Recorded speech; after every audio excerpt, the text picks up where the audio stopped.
Alam mo, ma'am, dumating ako dito na malungkot. Alam mo kung bakit? Several text messages are being received by this representation almost every day. Alam mo kung anong mga taong sinasabi nila sa akin? Nakikita po namin, sabi niya, kung paano winawaldas ang pera ng bayan. At napapatunayan po namin araw-araw, lalo na po pag nakikinig kayo kami sa hearing ninyo.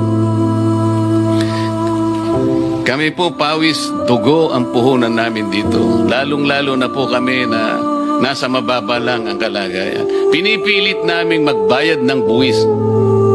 Pero ganito po bang kinapupuntahan ng aming buwis na binibigay? Pwede po ba, kanya, Senator? Pwede bang mag-request sa'yo? Pakikita ko sa iyo mga text messages mamaya para sabihin ko lang sa iyo na totoong sinasabi. Pwede bang ilaban nyo kami na next year wag muna kaming magbayad ng buwis? Sapagkat ito palang kinapupuntahan. What do you think I should tell them? Can you help me provide an answer to these people? Mr. BIR, kung nandiyan ka pa po. Can you help me tell them kung anong dapat kong sabihin sa kanila? Their observation is valid. Pera po nila ito eh. Ganito po ang kinapupuntahan eh. What will I tell them?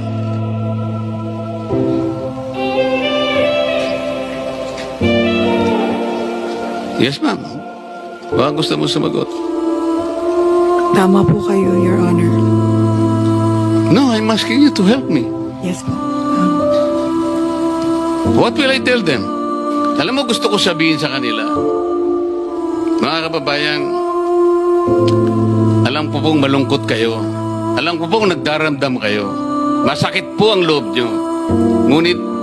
Ngunit sana po ay wag na hindi po kayo magbayad. Tuloy pa rin po ninyo. Pagtulong-tulungan po natin ito. Kasi po marami ring, lalo po tayong lulubog. Hindi lamang flood control ang pinagpupuntahan ng ano nyo eh. Pati protection natin, pati si PhilHealth, pati po sa education, lahat po eh. Sana masabi ko lahat, sana maniwala sila, sana hindi sila magalit sa akin, sana tanggapin nila ang sasabihin ko sa kanila. Pero kayo po dapat eh. Kayong nahaharap dito eh. Do you have anything to say? Yusek Kati. Your Honor, tama po lahat ng sinabi niyo. Wala po akong masasabi. Kahit ano, wala kang gusto sabihin.